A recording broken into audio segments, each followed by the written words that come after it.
Good morning, welcome to Think and Grow Rich Daily Hangout. This is Sandy Levesque, your host for this morning. This is a daily dose of prosperity consciousness to help you unplug a little bit from the matrix around us of scarcity consciousness. So, if you watch the news or you talk to the average person, you know what I'm talking about. Kind of thinking where people seem to believe that, there's just not enough, there's never going to be enough, it's never going to get better. And you just have to get what you can out of what there is. It doesn't have to be like that. And this book is an amazing way to disconnect from that and to start having a more abundant outlook on the world. So we're actually reading from chapter 7, the chapter about planning the crystallization of desire into action. And yesterday we read about like a way to take personal inventory of yourself, 28 ways, and we also read before that about the 30 major causes of failure, which doesn't sound very nice, but it's just what Napoleon Hill observed in the people that he interviewed, because you have to remember he interviewed over 500 extremely successful entrepreneurs, and he made this book about what he noticed, the patterns they had, common to all of them, and the things they didn't do as well. So this is the 6th step towards riches. So we had Geraldine reading yesterday in her lovely Irish accent. I think today it could be me reading in my my English accent, unless anyone pops on here and a fly that's decided to join in the hangout. So I'll just get to the part where we're at. I just had it here. So yesterday we also read about how where and how one may find opportunities to accumulate riches. So that now that Napoleon's gone through some of the first main steps, which were burning desire, step number 1, having faith, step number 2, auto-suggestion, and then being step number 3, can she remember all the steps? Here we go. And then imagination being another step, planning another step. So he's saying here, where can you put all of this in action? And the funny thing is, this chapter can seem a little bit American-centric when you read it now. I think that you have to remember the world at that time was a lot less globalized than it is now. In fact, the main patron behind this book, although he didn't financially back it, but he gave Napoleon Hill all the people to contact and opened up his address book. Andrew Carnegie, the Scottishman, he was from a family that moved from Scotland in Britain, which was very poor at that time, to America, and he created his fortune in America. So what we're about to read is all about the land of opportunity, basically. So it's interesting to read, even though it's obviously slightly less applicable than it was then, but I think it's worth reading anyway, because it will just give you some insight into the kinds of environments where you can put this stuff into action and have it work. But still, a lot of it is relevant today. So let's start the reading. I'm just going to share my screen here, and I shall be back in a second.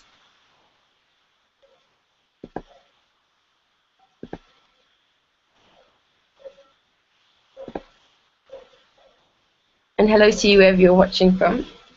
I have to apologize for some yawning again today. I was went to bed late again. Up listening to a call again at 2 a.m. So I went to bed at about 3:34. That's okay. Okay, so now we're on the miracle that has provided these blessings. Yeah, that's where we're at. She says. Yes, okay, sorry. Okay, so the miracle that has provided these blessings. We often hear politicians proclaiming the freedom of America when they solicit votes, but seldom do they take the time or devote sufficient effort to the analysis of the source or nature of this freedom. Having no axe to grind, no grudge to express, no ulterior motives to be carried out, I had the privilege of going into a frank analysis of that mysterious, abstract, greatly misunderstood something which gives to every citizen of America more blessings, more opportunities to accumulate wealth, more freedom of every nature than may be found in any other country. I have the right to analyze the source and nature of this unseen power, because I know, and have known for more than a quarter of a century, many of the men who organized that power, and many who are now responsible for its maintenance. And this is where it gets interesting. The name of this mysterious benefactor of mankind and peoplekind is capital. Capital consists not alone of money, but more particularly of highly organized, intelligent groups of people who plan ways and means of using money efficiently for the good of the public and profitably to themselves. These groups consist of scientists, educators, chemists, inventors, business analysts, publicity people, transportation experts, accountants, lawyers, doctors, and both men and women who have specialized knowledge in all fields of industry and business. They pioneer, experiment, and blaze trails in new fields of endeavor. They support colleges, hospitals, public schools, build good roads, publish newspapers, pay most of the costs of government, and take care of the multitudinous detail essential to human progress. Stated briefly, the capitalists are the brains of civilization because they supply the entire fabric of which all education, enlightenment, and human progress consists. Money without brains always is dangerous. Properly used, it is the most important essential of civilization. The simple breakfast here described could not have been delivered to the New York family at a dime each, or at any other price, if organized capital had not provided the machinery, the ships, the railroads, and the huge armies of trained people to operate them. Some slight idea of the importance of organized capital may be had by trying to imagine yourself burdened with the responsibility of collecting, without the aid of capital, and delivering to the New York City family the simple breakfast described. To supply the tea, you would have to make a trip to China or India, both a very long way from America. Unless you are an excellent swimmer, you would become rather tired before making the round trip. Then, too, another problem would confront you. What would you use for money, even if you had the physical endurance to swim the ocean? To supply the sugar, you would have to take another long swim to Cuba, or a long walk to the sugar beet section of Utah. But even then, you might come back without the sugar, because organized effort and money are necessary to produce sugar, to say nothing of what is necessary and required to refine, transport, and deliver it to the breakfast table anywhere in the United States. The eggs, by the way, he's talking about breakfast, which he described in what we read yesterday. He was illustrating how amazing it is actually that, you have to put this in context of probably like 50 years before, it wasn't as well organized as this. So he was giving the example of the New York family that was able to eat a breakfast comprised of food from all over the country at a very low cost. So he's just kind of going into explanation of why that is now and why we should be grateful for it. So the eggs you could deliver easily enough from the barnyards near New York City, but you would have a very long walk to Florida and return before you could serve the 2 glasses of grapefruit juice. You would have another long walk to Kansas or one of the other wheat-growing states when you went after the 4 slices of wheat bread. The rippled wheat biscuits would have to be omitted from the menu, because they would not be available except through the labor of a trained organization of men and suitable machinery, all of which call for capital. While resting, you could take off for another little swim down to South America, where you would pick up a couple of bananas, and on your return, you could take a short walk to the nearest farm, having a dairy, and pick up some butter and cream. Then your New York City family would be ready to sit down and enjoy breakfast, and you could collect your 2 dimes for your labor. Seems absurd, doesn't it? Well, the procedure described would be the only possible way these simple items of food could be delivered to the heart of New York City if we had no capitalistic system. The sums of money required for the building and maintenance of the railroads and steamships used in the delivery of that simple breakfast is so huge that it staggers one's imagination. It runs into hundreds of millions of dollars, not to mention the armies of trained employees required to man the ships and trains. But transportation is only a part of the requirements of modern civilization in capitalistic America. Before there can be anything to haul, something must be grown from the ground or manufactured or prepared for market. This calls for more millions of dollars of equipment, machinery, boxing, marketing, and for the wages of millions of men and women. Steamships and railways do not spring up from the earth and function automatically. They come in response to the call of civilization through the labor and ingenuity and organizing ability of men and women who have imagination, faith, enthusiasm, decision, and persistence. These people are known as capitalists. They are motivated by the desire to build, construct, achieve, render useful service, earn profits, and accumulate riches. And because they render service without which there would be no civilization, they put themselves in the way of great riches. Just to keep the record simple and understandable, I will add that these capitalists are the self-same people of whom most of us have heard soapbox orators speak. They are the same people to whom radicals, racketeers, dishonest politicians, and grafting labor leaders refer to as the predatory interests or Wall Street. I am not attempting to present a brief for or against any group of people or any system of economics. I am not attempting to condemn collective bargaining when I refer to grafting labor leaders, nor do I aim to give a clean bill of health to all individuals known as capitalists. The purpose of this book, a purpose to which I have faithfully devoted over a quarter of a century, is to present to all who want the knowledge the most dependable philosophy through which individuals may accumulate riches in whatever amounts they desire. I have here analyzed the economic advantages of the capitalistic system for the twofold purpose of showing, one, that all who seek riches must recognize and adapt themselves to the system that controls all approaches to fortunes, large or small, and, two, to present the side of the picture opposite to that being shown by politicians and demagogues who deliberately becloud the issues they bring up by referring to organized as if it were something poisonous. This is a capitalistic country. It was developed but through the use of capital, and we who claim the right to partake of the blessings of freedom and opportunity, we who seek to accumulate riches here, may as well know that neither riches nor opportunity would be available to us if organized capital had not provided these benefits. For more than 20 years, it has been a somewhat popular and growing pastime for radicals, self-seeking politicians, racketeers, crooked labor leaders, and on occasion religious leaders to take pot shots at Wall Street, the money changers, and big business. The practice became so general that we witnessed during the business depression the unbelievable sight of high government officials lining up with the cheap politicians and labor leaders with the openly avowed purpose of throttling the system which has made industrial America the richest country on earth. The lineup was so general and so well organized that it prolonged the worst depression America has ever known. It cost millions of men their jobs, because those jobs were inseparably a part of the industrial and capitalistic system which formed the very backbone of the nation. During this unusual alliance of government officials and self-seeking individuals who were endeavoring to profit by declaring open season on the American system of industry, a certain type of labor leader joined forces with the politicians and offered to deliver voters in return for legislation designed to permit men to take away riches from industry by organized force of numbers instead of the better method of giving a fair day's work for a fair day's pay. Millions of men and women throughout the nation are still engaged in this popular pastime of trying to get without giving. Some of them are lined up with labor unions where they demand shorter hours and more pay. Others do not take the trouble to work at all. They demand government relief and they are getting it.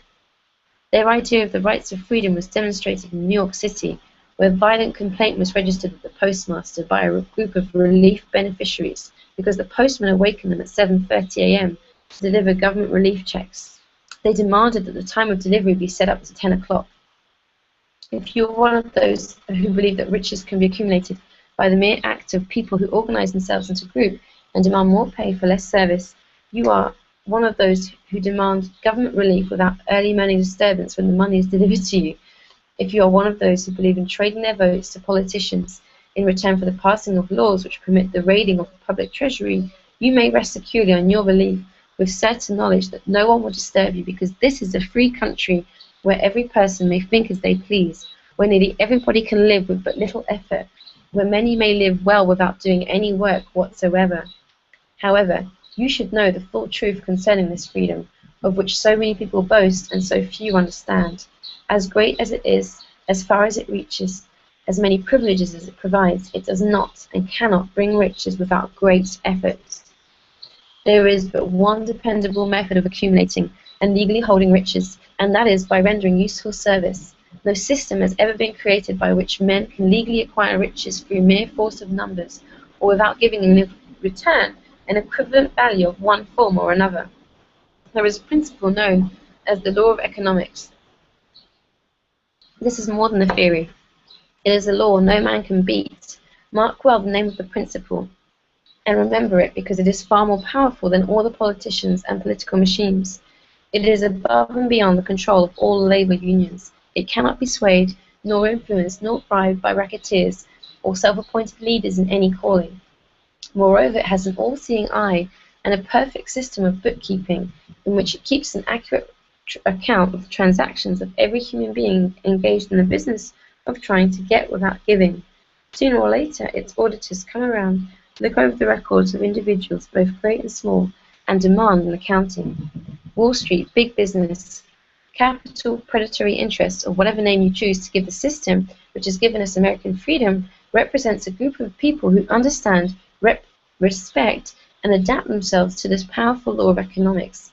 Their financial continuation depends upon their respecting the law.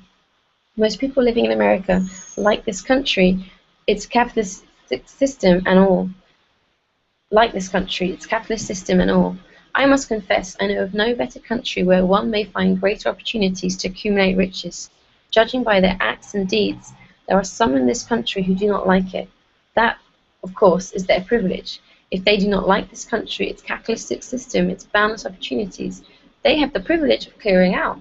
Always there are other countries, such as Germany, Russia, and Italy, where one may try one's hand at enjoying freedom and accumulating riches, providing one is not too particular. America provides all the freedom and all the opportunity to accumulate riches that any honest person may require. When one goes hunting for game, one selects hunting grounds where game is plentiful. When seeking riches, the same rule would naturally obtain. If it is riches you are seeking, do not overlook the possibilities of a country whose citizens are so rich that women alone spend over $200 million annually for lipsticks, rouge, and cosmetics. Think twice, you who are seeking riches, before trying to destroy the capitalistic system of a country whose citizens spend over $50 million a year for greeting cards with which to express their appreciation of their freedom. Let me just see how much more there is. Dun-dun-dun. Quite a lot. Okay, but let's keep going for now. If it is money you are seeking, consider carefully a country that spends hundreds of millions of dollars annually for cigarettes, the bulk of the income from which goes only to 4 major companies engaged in supplying this national builder of nonchalance and quiet nerves. By all means, give plenty of consideration to a country whose people spend annually more than $15 million for the privilege of seeing moving pictures, and toss in a few additional millions for liquor, narcotics, and other less potent soft drinks and giggle waters. Do not be in too big a hurry to get away from a country whose people willingly, even eagerly, hand over millions of dollars annually for football, baseball, and prize fights. And by all means, stick by a country whose inhabitants give up more than $1 million a year for chewing gum and another $1 million for safety razor blades. Remember also that this is but the beginning of the available sources for the accumulation of wealth. Only a few of the luxuries and non-essentials have been mentioned, but remember that the business of producing, transporting, and marketing these few items of merchandise gives regular employment to many millions of men and women, who receive for their services many millions of dollars monthly and spend it freely for both the luxuries and necessities. Especially remember that back of all this exchange of merchandise and personal services may be found an abundance of opportunity to accumulate riches. Here our American freedom comes to one's aid. There is nothing to stop you or anyone from engaging in any portion of the effort necessary to carry on these businesses. If one has superior talent, training, experience, one may accumulate riches in large amounts. Those who are not so fortunate may accumulate smaller amounts. Anyone may earn a living in return for a very nominal amount of labor. So there you are. Okay, I'm going to stop there for now, because it's been quite a lot we've read already. Oh! The attend link is not watching. The attend link is not working. I am watching. Oh, sorry about that, Glenn. I did think it looked a bit shorter than normal, actually. Okay. Okay, I'll have to fix that for next time. I'm already in it now. Okay. Sorry, guys, if you tried to get on and I didn't post the correct link. I guess that's the pitfall of waking up half an hour before the Hangout. It's slightly sleepy. I might start preparing the link the day before. That might be better. So just quickly, what I can share about this passage we just read is actually something that's personally happened to me, which is, I didn't quite understand this the last time we read this chapter. I actually thought, oh no, it's not that chapter again about capitalism. To be honest, this morning when I saw it was this chapter. but I just got a lot of awarenesses from reading it. I hope that you might have done too, because I think what he's basically getting at is that you have to appreciate the system within which you are creating riches. That you have to, this was written at a time when there was a lot of communism going on across the world in the 30s and the 40s. Russia and in Italy. That communism was a very big part of the world. And the funny thing is, I actually used to be very, very left-wing, almost communist, for a long time. In fact, I'm half French, and France is a very kind of left-wing country compared to more Anglo-Saxon countries. And so I just want to share something that I got from this reading, which is that when you have those points of views, and you might be completely not in agreement with me here, but I would encourage you just to hear me out. And I think if you're listening to this Hangout, you probably aren't in that much disagreement, to be honest. But basically, I used to have this view that there was that the capitalists and people that companies and labor leaders, you could say, like he calls them, that they kind of exploited a lot of people, and there was a lot of exploitation going on. That money was concentrated in the hands of a few. That was very unfair. I went on lots of protests about this, went to conferences, studied it, did a master's degree in a very left-wing university, and what I've realized, not through choice really, I feel like I was guided to it somehow, but I got very ill when I was 27, and I just had this really strong sense that I was putting all my energy into toxic things, into toxic ways of thinking, toxic ways of viewing the world, and I just sort of stepped outside of it all. Like, just literally almost overnight, all my health problems went away. I lost a lot of weight, even though I wasn't changing anything else in my food or diet. In fact, I stopped exercising. I stopped having all these strict rules about what I ate. And I know it was because I suddenly let go of a lot of points of views that were keeping me very unhappy and weren't really in alignment with where I actually wanted to go in the world and what I came here to do. and what I started to study over time is prosperity consciousness, and not seeing things as where you think that people are victims of something, but where you actually realize that we have choice to do things, and where you realize that when you see yourself as a victim, you actually make that same system stronger. And I'll just tell you, one of the biggest turning points I had with this was a friend of mine who used to have the same sort of perspective on all of this, and who is now a multiple six-figure leader on the internet. And she said to me one day, well, it was actually on a webinar, but she said, she was very against the system as well for a long time, until one day she decided, she had this revelation. She'd been meditating in a cave for 12 days, and she realized that her job was not to disconnect completely from money, which was what she was doing. She decided to just sort of step outside of the money system altogether. She realized that her purpose was actually to create great wealth and help people create it too. And she had this vision come to her. And so, fast forward a few years, and now she's doing that. And she said that the same system which she hated for so long didn't stop her once she decided to just, work with it. And it didn't stop her from becoming very wealthy. No one, there was no like obstacles or anything like that. She realized that she had been the one making the system powerful. And I think that when you have that kind of victim view of it, you do that. And I can hear myself, I can imagine what my former friends would say if they could hear me, because I used to hate this argument that we're at choice of things. But I do truly believe that now, because I've just seen too many examples where people who stopped fighting the system and just, almost kind of went beyond it. Instead of, it's almost like you're in this video game and you keep fighting this enemy, and by fighting it, you make it bigger. And you just decide one day, oh, I've had enough of fighting you. I'm just going to go off and create what I want to create, go and paint a beautiful picture, or go and build a beautiful house. And you just go and do that, and you stop focusing all the time on this thing and making it more powerful.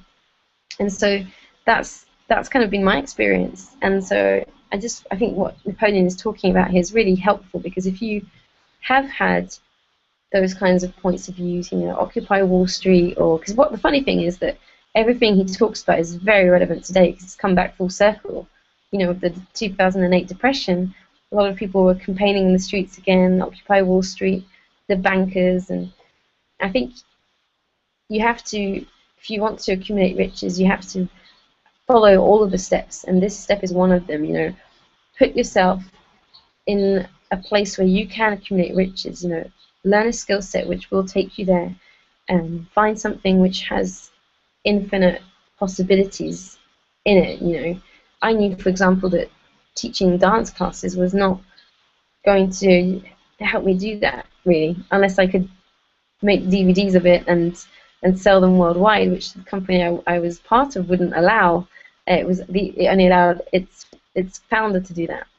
So, you know, I had to realize, okay, if I want to contribute to changing poverty, I have to do something different here. And so, you know, that's just an example of put yourself in an environment where it's possible to accumulate great riches. And when you see yourself as being in control of your finances, it's really empowering because you stop thinking there's this mysterious force that's trying to stop you, and there's a fly again. And just to give you one more example of this, to finish up, I remember at one point I knew a shift had occurred within me because I had a situation where a bill unexpectedly went out of my account, you know, a bill payment, and it left me without any money for about a week, and I had no savings at that time, and so I literally didn't know how I was going to buy any food, and I had, like, you know, I think a few dollars equivalent left of money, of cash, but that had happened to me before, and the time that had happened before was a few months before that, and that time I had been really upset, and I just felt like this shouldn't happen. You know, how can it be that people don't have money to feed themselves? And I just got really angry and depressed and sort of sad about it. And the second time that it happened, something had shifted because I didn't get angry. I just thought, okay, this is even more reason why I need to work harder and do what I'm doing, because this has to change and I want to be part of that change. And I just felt it was almost like it just gave me extra fuel. I didn't feel sorry for myself anymore. I just remembered a line in a book by Bob Proctor. I think it's Bob Proctor, where he talks about a homeless man who was, well, a very successful man who was actually homeless for a while. And he was asked, you know, what kept you going during those times when you were homeless? And he said, well, even when I was lying on that park bench, I knew where I was going. I knew where I was going. And so I never lost hope. And that's exactly how I felt when I had this second time of not being able to buy any food. I remembered, I know where I'm going. And if this is the price I have to pay, then so be it. And, you know, and I just kind of did what I had to, you know, made the food I had last as long as I could. And it was, you know, it was a changing moment. So I think that's the power of when you stop seeing yourself as a victim and you realize that you're actually in control and that you can ultimately really change everything. And when you know that's what you're doing, it's extremely exciting. So I hope this has helped you today from this chapter on capitalism, basically. Not seeing yourself as a victim, realizing that you have the power to change your thoughts, change your mind, and change your income, and change your life, as one of my mentors likes to say. Change your mind, change your income, change your life. So thank you so much for watching, guys. I apologize for not posting the right link. Thank you, Glenn, who says I did a neat job reading. I'm really sorry that you couldn't get on. I'm going to fix that for tomorrow. Because I was thinking today, oh, I wonder where Glenn is, because I know that I had a feeling that you were around. So I'll make sure that I post the correct link tomorrow. And thanks everyone for watching. I'll see you then. Have a great day.